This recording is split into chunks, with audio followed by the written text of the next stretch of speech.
Equilibrium ionic equilibrium ये topic अपना शुरू है और उस आयनिक इक्विलिब्रियम के लास्ट आर्टिकल में लास्ट लेक्चर में हमने जो सॉल्ट था, salt of weak acid and weak base, तो इसके लिए जो तीन रिलेशन थे। जनरली इस टाइप का सॉल्ट अगर हाइड्रोलाइज होता है तो हाइड्रोलाइज होने के बाद जो फाइनली जो सॉल्यूशन एक्वायस सॉल्यूशन मिलेगा वो एक्वायस सॉल्यूशन एसिडिक रहेगा, बेसिक रहेगा या न्यूट्रल रहेगा। इसके लिए तीन कंडीशन हमने बताई थी। एक्चुअली यहाँ पे जो सॉल्ट बना होता है वो week acid and weak base से ही बना होता है, लेकिन कभी कभी क्या होता है उसमें से अगर एसिड स्ट्रांग रहेगा तो मतलब उसकी जो के वैल्यू है वो अगर केबी के कंपेयर में ज्यादा रहेगा, ग्रेटर रहेगा, तब जो रिजल्टिंग सॉल्यूशन हमें मिलता है वो कैसा रहेगा, एसिडिक। सिमिलरली दूसरी नंबर की कंडीशन हमने एक्सप्लेन की थी, अगर Kb मतलब dissociation constant of weak base as greater रहेगा as compare to dissociation constant of weak acid, तब वहां पे जो एक्वायस सॉल्यूशन रहेगा वो कौन सा रहेगा, बेसिक। और थर्ड नंबर की कंडीशन हमने बताई थी, if Ka equal to Kb मतलब dissociation constant of weak acid and dissociation constant of weak base अगर इक्वल रहता है, उनकी वैल्यू अगर सेम रहती है, तो जो एक्वायस सॉल्यूशन है वो कैसा रहेगा, न्यूट्रल। तो ये तीनों कंडीशन इसके पहले के लेक्चर में ऑलरेडी हमने एक्सप्लेन कर दी है। अभी आज के लेक्चर में हम इस आयनिक इक्विलिब्रियम टॉपिक में अगला जो पार्ट देखने वाले हैं वो रहेगा बफर सॉल्यूशन।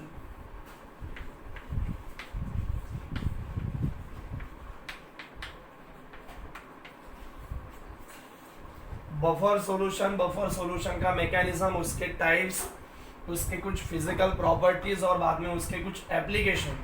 तो बफर सॉल्यूशन ये जो आर्टिकल है उसके लिए कुछ आर्टिकल, उसमें पहले बफर सॉल्यूशन क्या होता है, बफर सॉल्यूशन के एक्चुअल दो टाइप हमें दिए, उसमें से एक एसिडिक बफर और दूसरा वाला रहेगा बेसिक बफर। उसके बाद उसका मैकेनिज्म और बाद में प्रॉपर्टीज एंड एप्लीकेशन। तो इतना पार्ट हमें इस बफर सॉल्यूशन के लिए बताना है, एक्सप्लेन करना है।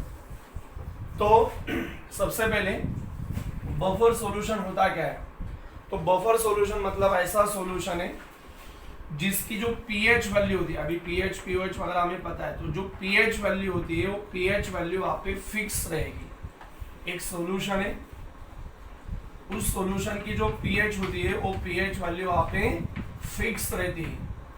और अगर उस सॉल्यूशन में यानी कि उस बफर सॉल्यूशन में स्मॉल अमाउंट में अगर हम स्ट्रॉन्ग एसिड या तो फिर किसी भी प्रकार का एक स्ट्रॉन्ग बेस स्मॉल क्वांटिटी में उसमें अगर ऐड करते तो वो क्या करता है, जो सॉल्यूशन रहता है वो रेजिस्ट करता है to drastic change in pH value. मतलब उसकी जो पीएच वैल्यू है वो पीएच वैल्यू चेंज न होने के लिए वो क्या करता है, रेजिस्ट करता है। यानी उसकी पीएच वैल्यू स्ट्रॉन्ग एसिड या स्ट्रॉन्ग बेस अगर स्मॉल अमाउंट में उसमें ऐड करते हैं तो चेंज हो पाती नहीं है। उस टाइप का जो सॉल्यूशन रहेगा, उस टाइप के सॉल्यूशन को हम क्या कहते हैं, बफर सॉल्यूशन। तो बफर सॉल्यूशन मतलब the solution which is resist, वो रेजिस्ट करता है, किसके लिए रेजिस्ट करता है, ड्रास्टिक चेंज मतलब ज्यादा हायर चेंज, ठीक है, ज्यादा से ज्यादा अमाउंट का change, drastic change in its pH value. कब रेजिस्ट करता है, व्हेन एडिशन ऑफ, जब हम उस सॉल्यूशन में क्या करेंगे, ऐड करेंगे, क्या ऐड करेंगे, small amount of strong acid और स्ट्रॉन्ग बेस। समझ में आ रहा है।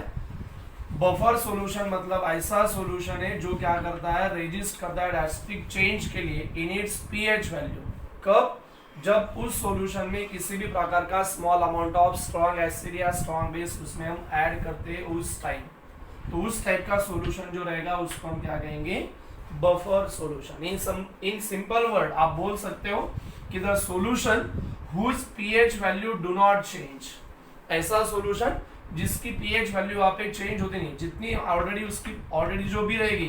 सपोज इस सॉल्यूशन की पीएच अगर 6 है तो इसमें हमने स्ट्रॉन्ग एसिड अगर ऐड कर दिया या तो फिर किसी भी प्रकार का एक स्ट्रॉन्ग बेस ऐड किया तो उसकी पीएच चेंज होनी चाहिए, एक तो 6 के आगे होनी चाहिए तो 6 के नीचे वो कम ज्यादा होनी चाहिए। तो लेकिन ऐसा कुछ होता नहीं, तो उस टाइप का जो सॉल्यूशन रहेगा that are called as a buffer solution. ठीक है, the solution whose pH value do not change by addition of small amount of strong acid or strong base are called as the buffer solution. या तो फिर the solution which are resist to the drastic change of its pH by addition of small amount of strong acid or strong base. That type of solution are called as the buffer solution. ठीक है. अभी जो buffer solution रहेगा उस buffer solution के दो types होते हैं.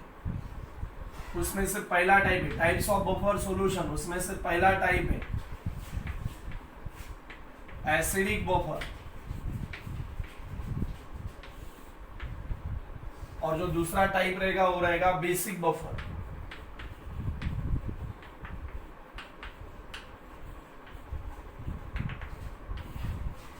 ठीक है. एसिडिक बफर और बेसिक बफर. तो अभी एसिडिक बफर क्या है? तो एसिडिक बफर एक कॉम्बिनेशन है. ये कौन है? CH3COOH है, मतलब एसिडिक एसिड है. इसके पहले आपको पता है डेफिनेशंस हमने एक्सप्लेन कर दी थी एसिड बेस के, और उसमें से मैंने आपको बताया था स्ट्रॉन्ग एसिड क्या होता है, स्ट्रॉन्ग बेस क्या होता है, वीक एसिड क्या होता है, वीक बेस क्या होता है. ये तो ऑलरेडी हमने बता दिया है. तो आपको पता है, अभी पता है CH3COH मतलब एसिडिक एसिड. किस प्रकार का एसिड है? वो वीक एसिड है. ठीक है. उसी तरह अगर हम देखेंगे तो ये थोड़ा सा बाजू में रखना है इसको. अगर हम देखेंगे तो और एक बार ये क्या है? एसिडिक एसिड ही लिया हमने, मतलब ये वीक एसिड एसिडिक एसिड. उसको हम कंबाइन करेंगे NaOH के साथ, सोडियम हाइड्रोक्साइड के साथ. तो जो सोडियम हाइड्रोक्साइड है वो सोडियम हाइड्रोक्साइड स्ट्रॉन्ग बेस है, ये भी आपको पता है. तो जब हम इस एसिडिक एसिड को NaOH के साथ रिएक्ट करेंगे तब ये OH और ये H क्या कंबाइन होगा? H2O, मतलब वाटर वहाँ पे एलिमिनेट होता है, वाटर फॉर्मेशन होता है. और कौन मिलेगा वहाँ पे? CH3COO, और H के जगह यहाँ पे कौन सब्स्टिट्यूट होगा? Na. ये वाटर यहाँ पे लिखता हूँ मैं H2O. ये न्यूट्रलाइजेशन रिएक्शन एक्चुअल आपको पता है acid base combine to form, मतलब ये क्या फॉर्म हुआ है? Salt and water. That type of reaction is called neutralisation. उसके इसका कुछ हमें लेना नहीं, सिर्फ हमें ये समझना है ये कौन है? सॉल्ट है. फिर सॉल्ट हम यहाँ पे कंबाइन करेंगे. कौन सा सॉल्ट? CH3COONA. ठीक है. तो जो CH3CONA ये क्या है? सॉल्ट है.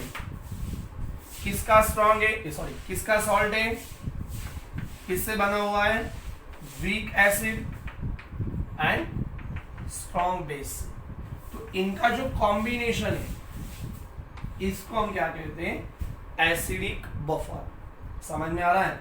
एसिडिक बफर मतलब क्या है? मिक्सचर है, कॉम्बिनेशन है. किसका कॉम्बिनेशन है? वीक एसिड का.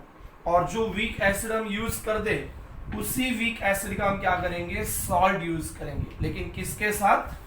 स्ट्रॉन्ग बेस के साथ. तो उस टाइप के कॉम्बिनेशन को, उस टाइप के मिक्सचर्स को हम क्या कहते हैं? Acidic buffer. ठीक है. तो एसिडिक बफर मतलब क्या है? द मिक्सचर ऑफ और the combination of weak acid and its salt. जो एसिड हम लेते हैं उसका ही सॉल्ट लेना है, लेकिन वो किसके साथ लेना है? किसी भी स्ट्रॉन्ग बेस के साथ. आप यहाँ पे NaOH, KOH वगैरह दूसरा कौन सा भी सॉल्ट यहाँ पे यूज कर सकते, सॉरी दूसरा कौन सा भी स्ट्रॉन्ग बेस यहाँ पे यूज कर सकते हैं, ऐसा कुछ नहीं. ठीक है. So that type of combination और that type of mixture is called as the acidic buffer. ठीक है. सो सबसे पहले बफर सॉल्यूशन मतलब कि जिस प्रकार के सॉल्यूशन की पीएच वैल्यू फिक्स होती है और उसकी पीएच वैल्यू किसी भी प्रकार का स्ट्रॉन्ग एसिड या स्ट्रॉन्ग बेस स्मॉल अमाउंट में उसमें अगर हम ऐड करते हैं तो उसकी पीएच वैल्यू चेंज होती नहीं है. That type of solution are called as a buffer solution. Buffer solution के हमें दो टाइप्स दिए, उसमें से एसिडिक बफर. एसिडिक बफर मतलब क्या है? कॉम्बिनेशन है, मिक्सचर है. किसका मिक्सचर है? वीक एसिड का. और वीक एसिड में और कौन कंबाइन है? उस वीक एसिड का ही सॉल्ट है, लेकिन किसके साथ है? वो स्ट्रॉन्ग बेस के साथ. तो उस टाइप के कॉम्बिनेशन को, उस टाइप के मिक्सचर को हम क्या कहेंगे? Acidic buffer. तो एसिडिक बफर का एक एग्जांपल है the mixture of acidic acid and the salt of sodium acetate, it is the example for the acidic buffer. आ रहा है समझ में? एज सिमिलर अभी बफर सॉल्यूशन जो एसिडिक के बारे में हमने बताया, उसी तरह भी बेसिक थोड़ी सी आपको आइडिया आ चुकी होगी। तो उसमें अगर हम देखेंगे तो इसका एक एग्जांपल हम अभी कंसीडर करेंगे। अगर हम यहाँ पे देखते हैं तो एसिडिक बफर में क्या है, वीक एसिड लेना है हमें, तो यहाँ पे बेसिक बफर में क्या लेना है, वीक बेस लेना है। तो वीक बेस का एक एग्जांपल मैं ले रहा हूँ NH4OH, मतलब अमोनियम हाइड्रोक्साइड। तो अमोनियम हाइड्रोक्साइड वहां पे क्या है, वीक बेस है। क्या है, वीक बेस। अभी इसको हम क्या करेंगे, ये जो वीक बेस रहेगा इसका ही हमें अभी सॉल्ट लेना है। जैसे हमने वीक एसिड का सॉल्ट लिया था किसके साथ, स्ट्रॉन्ग बेस। अभी यहाँ पे वीक बेस है तो इसका सॉल्ट हमें किसके साथ लेना है, स्ट्रॉन्ग एसिड के साथ। तो स्ट्रॉन्ग एसिड एक लेते हैं, लाइक एज वहां पे हमने एक स्ट्रॉन्ग एसिड लिया है HCl, मतलब हाइड्रोक्लोरिक एसिड, ठीक है। तो उसके साथ कंबाइन करेंगे तो ये OH और एक बार क्या मिलेगा हमें, H2O मतलब वाटर मिलेगा, और ये NH4 और ये Cl कंबाइन होगा, मतलब ये NH4Cl, अमोनियम क्लोराइड, ठीक है। तो आपको पता है ये एसिड, ये base combine to form salt and water, that reaction is called neutralisation. इसका हमें कुछ लेना नहीं, हमें सॉल्ट चाहिए। कौन सा सॉल्ट लेंगे हम, NH4Cl, अमोनियम क्लोराइड। तो अमोनियम क्लोराइड का अगर हम ऑब्जर्वेशन करेंगे तो अमोनियम क्लोराइड एक सॉल्ट है।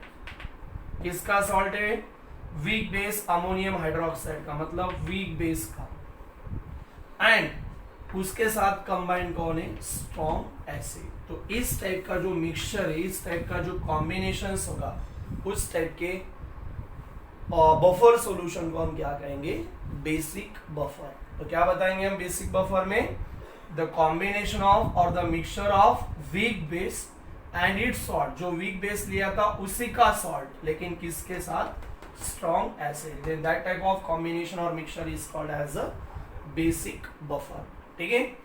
बफर सॉल्यूशन और buffer solution means acidic buffer and basic buffer, ठीक है। ये थोड़ा सा मैं डस्ट कर रहा हूं यहाँ पे।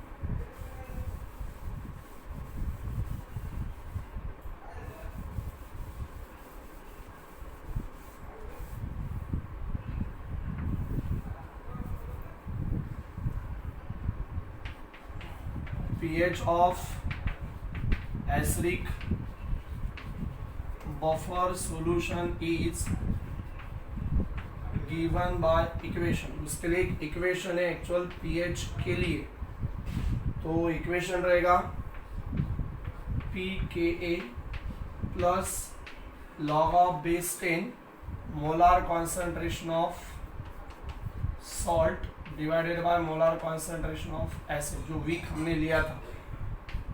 वेयर यहाँ पे अगर हम देखते हैं तो जो pK है उसका मतलब है negative logarithm to the base 10 molar, negative logarithm base 10 Ka। अभी K आपको पता है, K मतलब क्या है, dissociation constant of weak acid K। और अगर यहाँ पे B होता, अगर pH देखेंगे हम तो उसको हम क्या कहते हैं, dissociation constant of weak base. इसके पहले के लेक्चर में ऑलरेडी हमने थोड़ा सा उसके बारे में पढ़ा है। तो एक्चुअल जो रिलेशन है pH के लिए क्या है, pKa प्लस pH, मतलब इस एसिडिक बफर के लिए जो pH रहेगा, तो pH given by equation pH equal to pK मतलब P मतलब potenz of dissociation constant of acid plus log of base 10 molar concentration of salt divided by molar concentration of acid. फिर वहां पे जो pK का मतलब है वहां पे negative logarithm to the base 10 Ka मतलब dissociation constant of weak acid. As similar यहाँ पे अगर हम देखेंगे तो POH of basic buffer solution is given by equation. उसके लिए अगर हम इक्वेशन देखेंगे तो POH इक्वल टू इसी तरह क्या आएगा, सिर्फ potenz of Kb plus log of base 10 molar concentration of salt divided by basic buffer. इसलिए क्या लेंगे हम यहाँ पे बेस, वेयर यहाँ पे अगर हम देखेंगे तो जो पी के बी रहेगा इक्वल टू क्या रहेगा, negative logarithm to the base 10 K B. और के बी भी आपको पता है, के बी मतलब dissociation constant of weak base. ठीक है, तो और एक बार, बफर सॉल्यूशन, बफर सॉल्यूशन मतलब ऐसा सॉल्यूशन है जिसका मैकेनिज्म हम बाद में देखने वाले हैं कि कैसा उसका पीएच स्ट्रॉन्ग एसिड या स्ट्रॉन्ग बेस स्मॉल अमाउंट में से ऐड करने से कम या ज्यादा होता नहीं। तो आगे हम मैकेनिज्म के फॉर्म में देखने वाले हैं। तो उसके पहले सिर्फ डेफिनेशन समझना है आपको कि बफर सॉल्यूशन मतलब ऐसा सॉल्यूशन है जिस सॉल्यूशन की पीएच वहां पे वो क्या करता है, रेजिस्ट करता है, मतलब चेंज हो देता नहीं है, ज्यादा चेंज हो देगा नहीं by addition of small amount of strong acid और स्ट्रॉन्ग बेस। अगर ज्यादा ऐड कर देंगे तो मे बी पीएच उसकी चेंज हो सकती है। तो स्मॉल अमाउंट में अगर हम किसी भी स्ट्रॉन्ग एसिड या स्ट्रॉन्ग बेस का एडिशन करते हैं तो उसकी पीएच वहां पे वो चेंज न होने के लिए वहां पे रेजिस्ट करता है। That type of solution called as a buffer solution. So those type of solution which are resist to drastic change in its pH by addition of small amount of strong acid or strong base are called as a buffer solution. Buffer solution, types of buffer solution. Buffer solution are having two types, acidic buffer, basic buffer. तो acidic buffer में हम बताएंगे कि the acidic buffer is the mixture of or combination of weak acid and its salt with the strong base, that is called as the acidic buffer. The example for acidic buffer is the combination of weak acid like as acetic acid and its salt sodium acetate with strong base like as NaOH. ये combination आप वहाँ पे example के form में लिख सकते हो। उसके साथ ही the pH of acidic buffer solution, जो acidic buffer है उसकी जो pH होती है which is given by equation क्या है, pH is equal to pKa plus log of base 10 molar concentration of salt divided by molar concentration of acid. pKa मतलब होता है पोटेंज of dissociation constant of acid और उसकी वैल्यू कितनी होगी, minus log of base 10 Ka मतलब dissociation, where Ka आपको पता है dissociation constant of weak acid. उसके बाद दूसरा जो टाइप है बेसिक बफर। तो बेसिक बफर में हम बताएंगे, बेसिक बफर मतलब it is the combination of और it is the mixture of weak base and its salt with the strong acid, that is called as the basic buffer. क्या है, the combination और mixture of weak base and its salt with the strong acid, that is called as the basic buffer. Example for basic buffer, it is the combination of weak base ammonium hydroxide and its salt NH4Cl with strong acid HCl। ठीक है, उसके बाद the pH for that basic buffer solution given by equation इसके तरह, सिर्फ ये pH था तो यहाँ पे pH equal to pKb plus log of base 10 molar concentration of salt divided by molar concentration of base।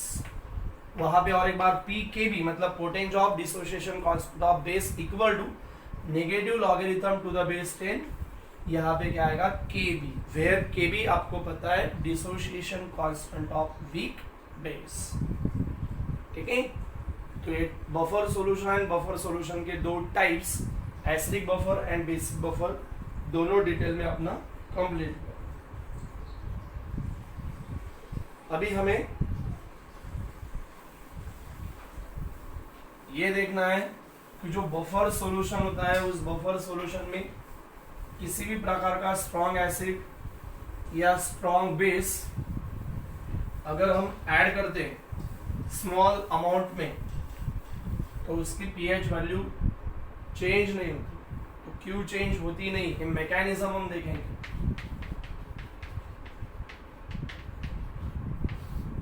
Mechanism for acidic buffer and basic buffer, तो उसमें से हम पहले क्या लेते हैं, एसिडिक बफर। ठीक है, जैसे कि एसिडिक बफर के लिए अगर हम एसिडिक बफर सॉल्यूशन में small amount of strong acid या तो small amount of strong base add करेंगे तो उसकी जो पीएच रहेगी वो क्यों चेंज होती नहीं है, हमें एक्सप्लेन करना है। तो सबसे पहले उस मैकेनिज्म के लिए एसिडिक बफर का एक एग्जांपल हम कंसीडर करेंगे। So consider the acidic buffer, अभी हमने लिया था कौन सा, the combination of weak acid CH3COH and its salt like as the CH3COONA. सो हम पहले और एक बार क्या पहला पॉइंट क्या बताएंगे मैकेनिज्म में, consider the salt of acidic buffer like as the CH3 mixture of CH3COH and CH3COONA sodium acetate.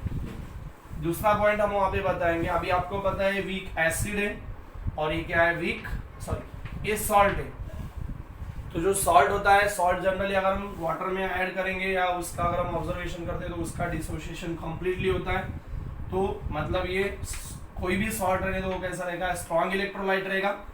तो यहाँ पे हम बताएंगे CH3COONA मतलब sodium acetate is a strong salt and इसके कारण ये डिसोशिएट ऑलमोस्ट कंप्लीटली। CH3CONA जो सोडियम एसिटेट है वो क्या है सॉल्ट है और सॉल्ट होने के कारण उसका डिसोसिएशन क्या होगा कंप्लीटली होगा। तो कंप्लीटली होगा मतलब क्या फॉर्मेशन होगा CH3COONA, इसका डिसोसिएशन होगा अगर वाटर में एक्वायस फॉर्म में करेंगे तो, और आयोनाइजेशन होके डिसोसिएशन होके वहां पे क्या मिलेगा हमें CH3COO- आयन प्लस Na+। ठीक है, एसिडेट आयन में एंड सोडियम प्लस आयन में वो क्या होगा आयोनाइज होगा, डिसोशिएट होगा।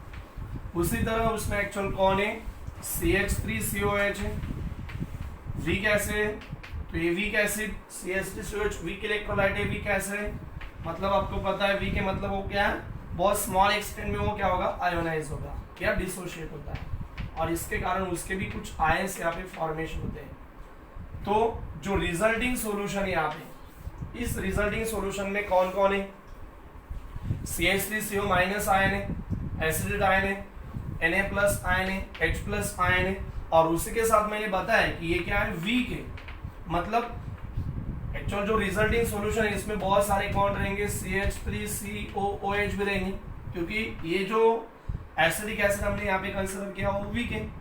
तो उसमें से कुछ मोल्स वहाँ पे क्या होंगे डिसोशिएट, लाइक एज अगर हम यहाँ पे 100 मोल्स कंसीडर करेंगे तो फॉर एग्जांपल वहाँ पे 5% अगर उसका डिसोशिएट होता है मतलब 5% डिसोशिएट होंगे 100 मोल में से 5 आयोनाइज होंगे, बाकी के जो 95 मोल्स रहेंगे 95% रहेगा तो अनडिसोशिएट के फॉर्म में इस सॉल्यूशन में ऑलरेडी प्रेजेंट है। ये कंसेप्ट आपको यहाँ पे ध्यान देना है। तो यहाँ पे इस टाइप के कुछ आयंस पार्टिकल्स प्रेजेंट है लाइक एज एसिडेट आयन है, Na+ आयन है, H+ आयन है और उसी के साथ अनडिसोशिएशन जो डिसोशिएट हुए नहीं हो ऐसे भी कुछ मॉलिक्यूल्स ऑलरेडी इसमें प्रेजेंट है। अब हमें क्या करना है, ये जो सॉल्यूशन है हमने बताया था जब किसी भी small amount of strong acid और स्ट्रॉन्ग बेस का अगर हम एडिशन करते हैं तो उसकी पीएच चेंज नहीं होती। तो देखेंगे by addition of small amount of strong acid HCl, थोड़ा सा हम क्या करेंगे स्ट्रॉन्ग एसिड ऐड करके देखेंगे। तो स्ट्रॉन्ग एसिड ऐड करेंगे देखेंगे तो लाइक एज हमने स्ट्रॉन्ग एसिड वहाँ पे HCl कंसीडर किया है। भी आपको पता है HCl is a strong acid, strong है इसके कारण उसका डिसोसिएशन ऑलमोस्ट कंप्लीटली होगा मतलब उसमें क्या होगा H+ एंड Cl- आयोनाइज होंगे। इसका मतलब ये इसमें ऐड किया हमने, इसमें ऐड करेंगे तो इसमें और कौन ऐड होगा H+ Cl-।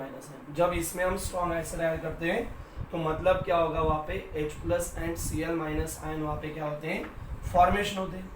तो इससे अगर हम देखेंगे तो H+ आयन के जो नंबर थी यहाँ पे मोलर कॉन्सेंट्रेशन ऑफ H+ जो भी था स्ट्रॉन्ग एसिड ऐड करने के कारण और बहुत सारे H+ इसमें ऐड हुए मतलब H+ आयन का कॉन्सेंट्रेशन क्या होता है एक हम ऐसा कंसिडर करेंगे तो बढ़ता है।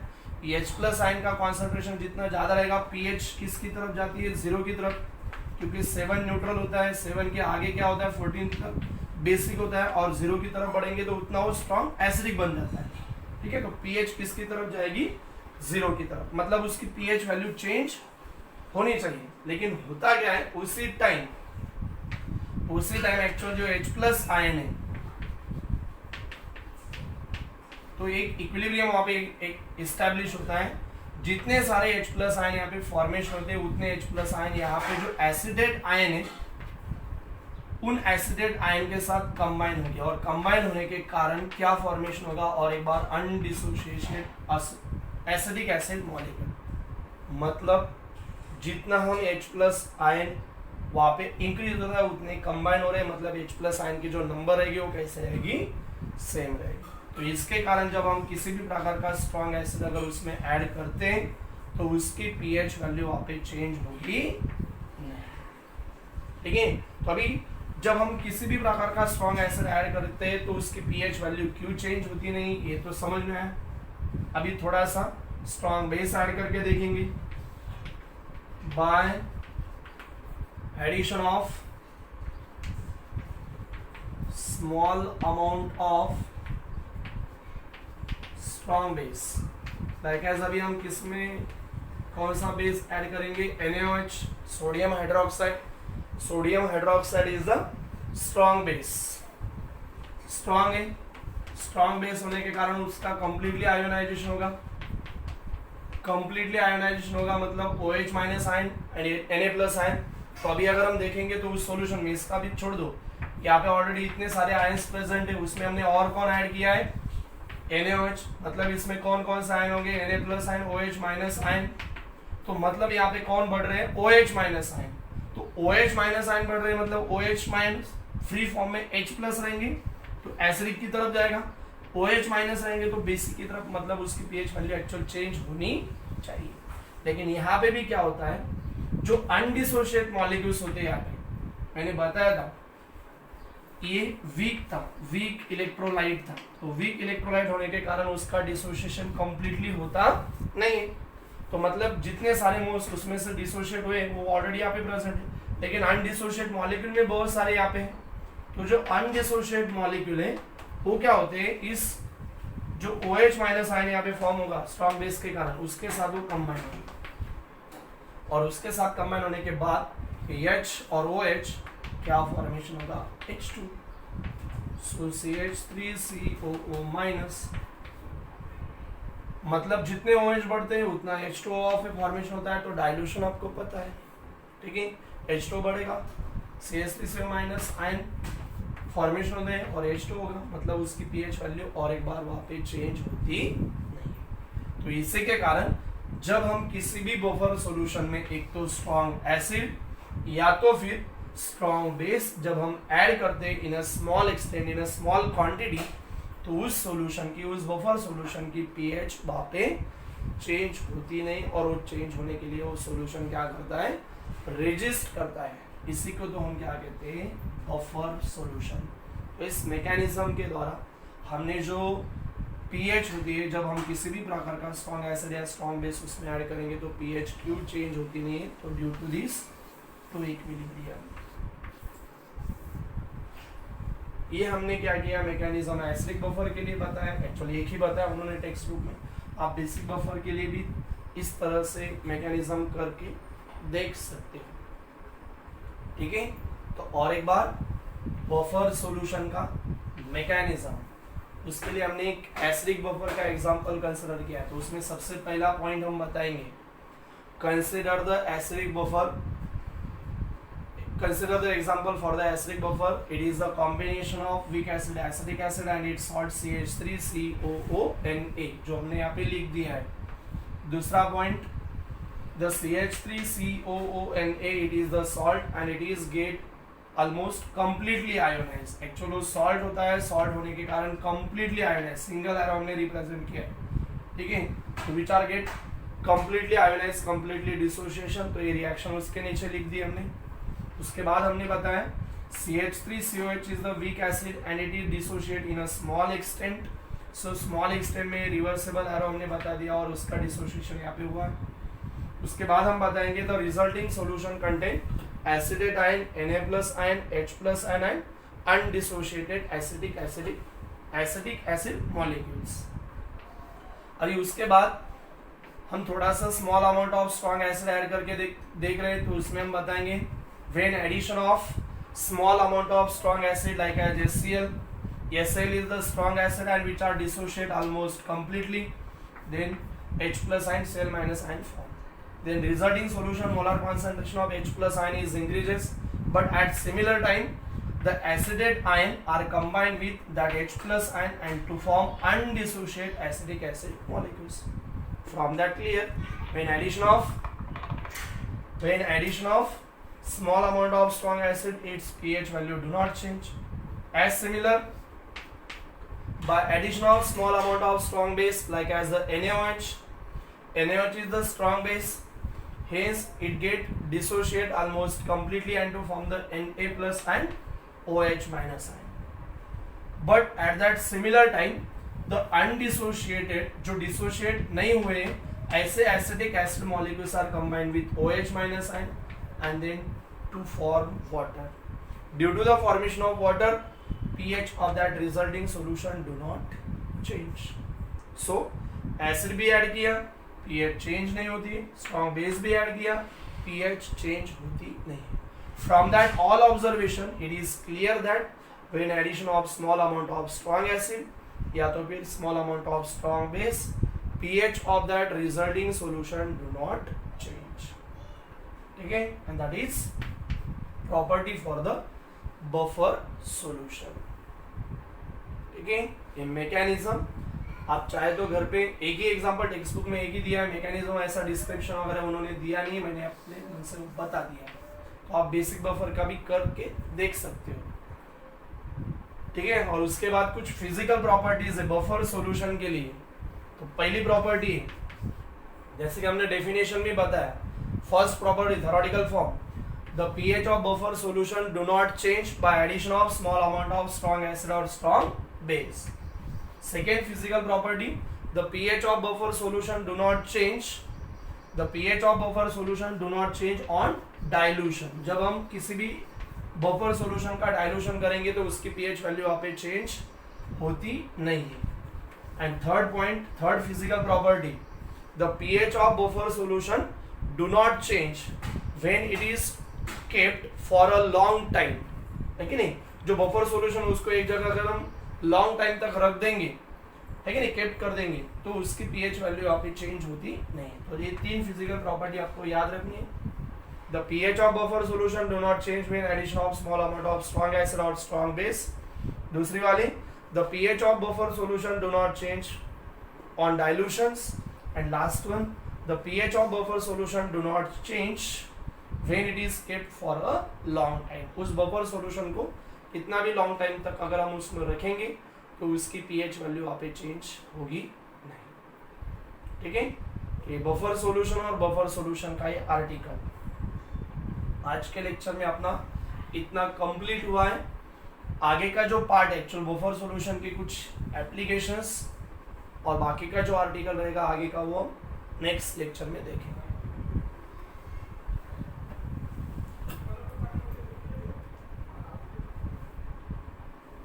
Oscar.